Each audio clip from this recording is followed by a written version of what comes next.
जरा गौर से देखिए, कुछ वक्त पहले तक यहाँ एक बगीचा था, अब पेड़ों का नामो निशान तक नहीं है, लेकिन किसी को उफ तक नहीं हुई। ये अकेला बगीचा नहीं है जो काटा गया है। बीते 10 सालों में रामनगर के आसपास के गांवों में दर्जनों बगीचे इसी तरह काट दिए गए। खास बात यह है कि अधिकारी भी खुशी खुशी इन बगीचों को काटने की इजाजत दे रहे हैं।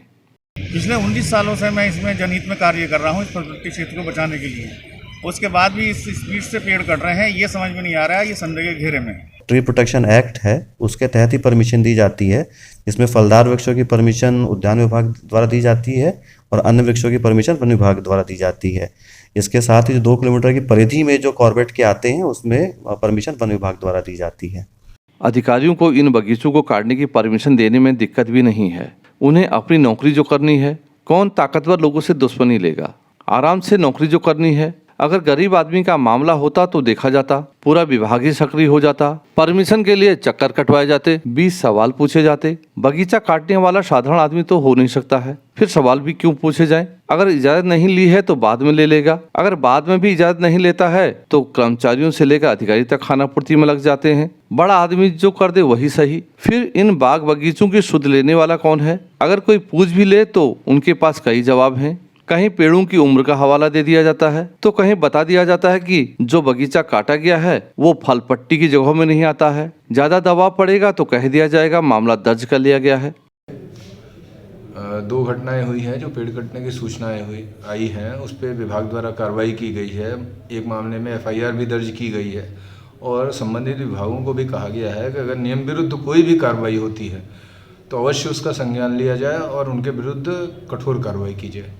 बीते 10 सालों में एक भी ऐसा मामला सामने नहीं आया है जब किसी को फलपट्टी क्षेत्र में बगीचा काटने पर कोई सजा हुई हो। आज हालात इतने बिगड़ गए हैं कि हर तरफ कटे पेड़ और कंक्रीट के जंगल नजर आने लगे हैं, जिससे रामनगर की खूबसूरती पर दाग लगने लगा है।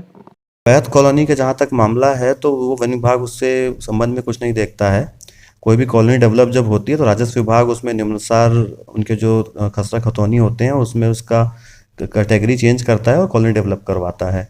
रही बात पेड़ों की, तो पेड़ों की अगर हमारे पास एप्लीकेशन आती है कि हम पेड़ काटना चाहते हैं तो उसमें उनके द्वारा कारण दिया जाता है क्यों वो काटना चाहते हैं, तो वो कारण को वेरीफाई किया जाता है हमारे स्टाफ द्वारा। उनके द्वारा जांच रिपोर्ट लगाई जाती है और जांच रिपोर्ट अगर सही होती है और पेड़ वाकई में कटने लायक होता है तो उसको काटने की परमिशन दी जाती है।